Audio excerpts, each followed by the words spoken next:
그럼 우리는 왜 위의 것을 찾아야 할까요? 본문 1절에 보니까 우리 그리스도인들이 위의 것을 찾아야 하는 이유를 명확히 밝혀주고 있습니다. 보면 그러므로 너희가 그리스도와 함께 다시 살리심을 받았으면 이라고 이야기하죠. 그러니까 첫 번째, 지금 그리스도와 함께 다시 살리심을 받았기 때문에 이제 우리는 위의 것을 찾아야 한다는 거죠. 그러니까 우리 그리스도인들의 존재는 옛사람이 그리스도와 함께 십자가에 못 박혀 죽은 사람인 거예요. 그러니까 육으로는 죽고 영으로는 살리심을 받은 사람인 거죠. 그러니까 이제 우리가 이제 무엇을 구해야 하겠습니까? 영적 차원의 것을 구하는 것이 마땅하다라는 것을 지금 얘기해 주고 있는 겁니다. 그러니까 그리스도와 함께 우리는 이제 죽었고 그리스도와 함께 다시 우리는 부활하고 새롭게 태어난 사람, 이전 것은 지나가 버리고 그리스도 안에서 우리는 어떻게 해요? 새로운 피조물이 된 사람인 줄 믿습니다. 자, 그렇다면 이제 얼마나 어떻게 살아야 돼요? 새 피조물답게 살아야 되겠죠. 그 새 피조물답게 사는 삶의 부분이 뭡니까? 바로 위의 것을 찾는 거예요. 더 이상 이제 땅의 욕심과 유혹을 따라 그것의 구습에 따라 매어 사는 사람이 아니라 영적인 성령의 이끌림 받아서 위의 것을 추구하는 삶을 사는 사람이 되는 것이 마땅하다는 거예요. 왜냐하면 우리는 옛사람은 죽었고 그리스도 안에서 새로운 피조물로 거듭나 사는 사람이기 때문에 그렇습니다. 자, 땅의 것 대신에 이제 위의 것을 우리는 찾아야 합니다. 자, 한 예를 들면 누에가 있습니다. 보통 이제 누에를 키울 때 보면 뽕잎을 밑에 깔아놓죠. 그럼 얘네들이 그것을 막 갉아 먹습니다. 먹성이 얼마나 좋은지 이 뽕잎이 순식간에 사라져 버립니다. 근데 이 누에가 이제 자라죠. 그래서 어떡합니까? 이제 고치에 들어가요. 그렇게 해서 시간이 흘러 지나가면 무엇이 됩니까? 나방이 되는 거죠. 그렇죠? 재미있는 것은 나방은 뽕잎을 먹을까요? 안 먹을까요? 네, 더 이상 먹지 않습니다. 누의 모습을 가졌던 과거의 모습에 삶의 모습대로 식성을 갖고 있거나 그런 삶을 살고 거기 기어다니고 그런 삶도 살지 않아요. 땅에 붙어있던 삶을 살지 않는 거예요. 이 나방은요. 재밌는 것은 나방은 꽃을 찾아 꿀을 빨아먹습니다. 그러니까 누의 시절에 먹던 것과 전혀 다른 것을 먹게 되는 것이죠. 우리의 신앙의 삶도 이와 같다고 얘기를 합니다. 그러니까 우리 그리스도인들은 누에가 나방이 된 것과 같이 변화를 체험한 사람인 줄 믿습니다. 그런 변화를 체험했습니까? 그렇다면 여러분은 어떻게 해요? 이제 그리스도인의 삶을 시작을 하게 된 것이에요. 자, 성경은 그래서 이렇게 사도 바울은 변화를 얘기합니다. 고린도후서 5장 17절 말씀입니다. 그런즉 누구든지 그리스도 안에 있으면 새로운 피조물이라. 이전 것은 지나갔으니 보라 새 것이 되었도다. 아멘. 여기서 좀 새로운 피조물, 새 것, 이것은 우리가 주님으로 말미암아 누리는 특권이고요. 그리고 권세며 능력이 되는 줄 믿습니다. 주님은 내가 진실로 진실로 너에게 이르노니 내 말을 듣고 또 나 보내신 이를 믿는 자는 무엇을? 영생을 얻었고 심판에 이르지 아니하나니. 어디서? 사망에서 생명으로 옮겼느니라. 아멘. 결국 우리는 주님으로 말미암아 엄청난 선물과 특권을 누리는 사람이 된 겁니다. 사망의 사람이 어떤 사람이 된 거예요? 영생을 얻는 사람이 된 거예요. 심판을 받아야 될 사람이 이제 어떻게 해요? 심판받지 않고 하나님 앞에 상급을 받고 기업을 누릴 자손이 된 줄 믿습니다. 자, 세상의 기준이 행복이나 선물을 이야기를 하는데 그것은 육적인 거예요. 잠시 있다 사라져 버릴 것입니다. 근데 그 물질이 없기 때문에, 세상의 권세와 명예가 없기 때문에, 건강하지 못하기 때문에 하나님께 주신 구원의 감격을 나타내지 못한다? 이건 말이 안 되는 겁니다. 자, 요한복음 4장에 보면 나오는 사람이 있는데 누구냐면 사마리아의 수가성에 불행한 한 여인이 등장을 합니다.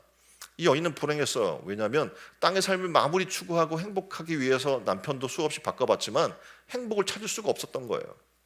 그리고 지금 현실의 자신의 모습은 사람의 눈을 피해서 땡볕 아래서 물을 길러오는 자신의 모습을 보게 됩니다. 근데 이 여인이 놀랍게도 예수님을 만난 거예요. 그곳에서. 그리고 예수님을 만나고 변화가 일어납니다. 이전에는 사람을 기피하던 사람이 이제 사람 앞으로 다가가요. 소극적이고 폐쇄적인 여인이 동네로 달려가서 메시아를 증거하는 적극적인 여인으로 변화되었다는 게 성경의 기록입니다. 그래서 예수 그리스도로 말미암아 구원의 참된 감격을 발견했기 때문이라고 성경은 소개해주고 있어요. 마찬가지입니다. 저는 신천운동교회 성도 한 분 한 분이 예수 그리스도를 만났으면 좋겠어요. 그리고 구원의 감격 가운데 거했으면 좋겠습니다. 그럼 어떡합니까? 이제 비포 애프터가 분명해지는 거예요. 예수님을 만난 이 전과 후가 완전히 변화된, 다시 말해서 누에가 누에였던 것이 이제 나방으로 변화된 이후에 완전히 삶의 패턴이 바뀌는 것처럼 신촌 은혜로운교회 성도 한 분 한 분이 예수님 만나서 그런 변화를 체험하는 이 한 해가 되기를 주님의 이름으로 축원드립니다. 자, 다니엘은 총리직과 그리고 목숨까지 빼앗길 위험의 순간을 닥치게 됩니다. 단지 하나님 믿는다는 것 때문에. 그런데 그 구원의 하나님을 외면하지 않았어요. 왜냐하면 그에게 그것이 너무 중요했기 때문에 그렇습니다. 그래서 그 많은 사람이 부러워하던 총리 직분을 가졌지만 그것이 없어져도 상관없어요. 왜냐하면 나는 그것 때문에 내가 신앙생활하는 것이 아니기 때문에 그렇죠. 그래서 그에게는 어떻게 합니까? 구원의 하나님이 보다 더 귀하고 소중했다는 거예요. 비록 사자밥이 될지언정, 비록 그 직분을 내가 잃어버린다고 할지언정 하나님을 향한 그의 신앙은 변함이 없었다는 얘기입니다. 구원의 감격은 바로 이런 겁니다. 환경이나 상황에 따라 변하는 게 아니에요.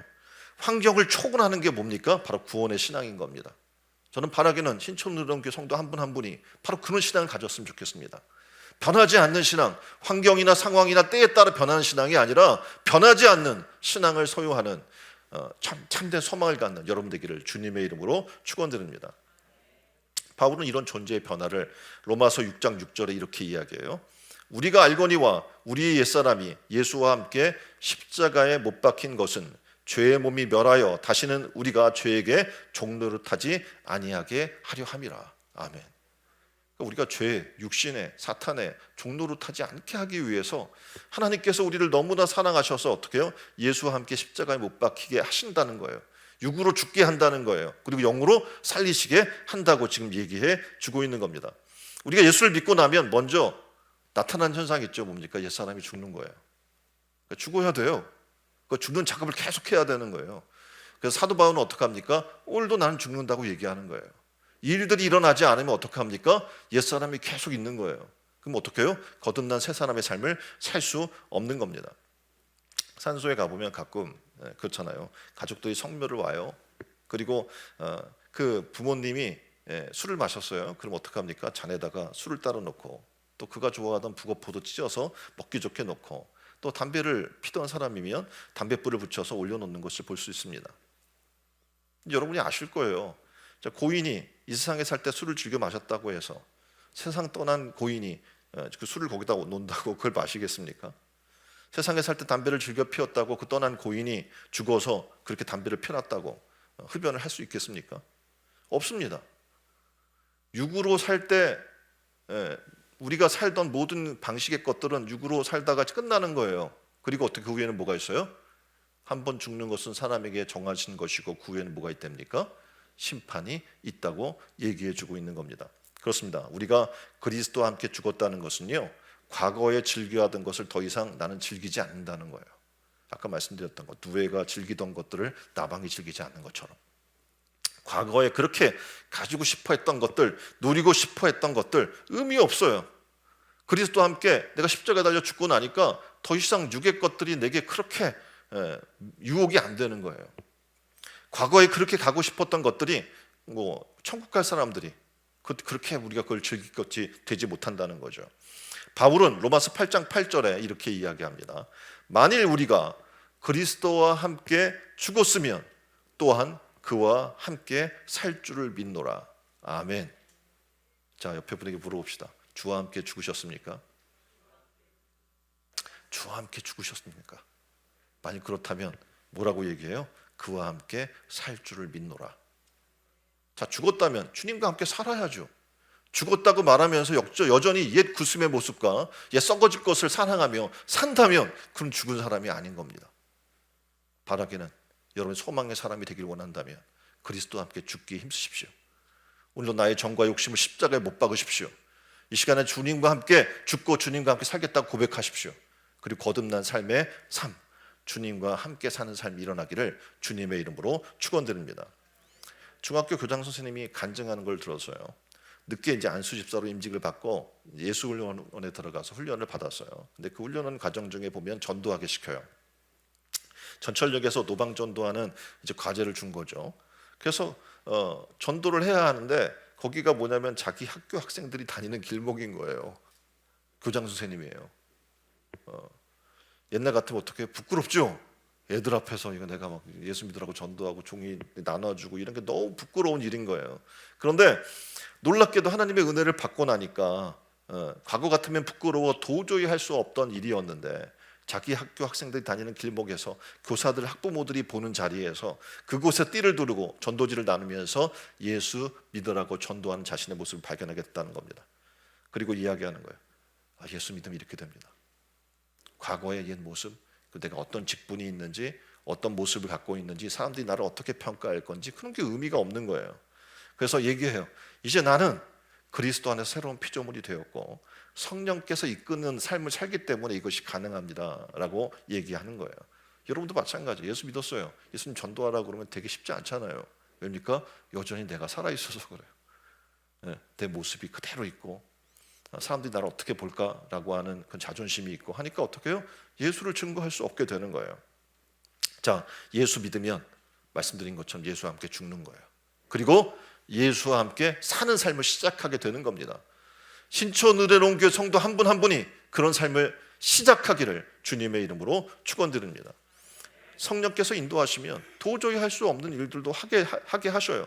과거에 도저히 생각할 수 없었던 그 일도 이제 어떻게 해요? 할 수 있는 사람이 되는 겁니다. 왜입니까? 우리는 더 이상 땅의 것을 바라는 사람이 아니라 위의 것을 바라는 사람이기 때문에 그렇습니다. 자, 지금도 우리는 달라지고 있고 달라질 겁니다. 왜입니까? 주님이 우리와 함께 하시고 성령께서 우리의 삶을 이끌어 주시기 때문입니다.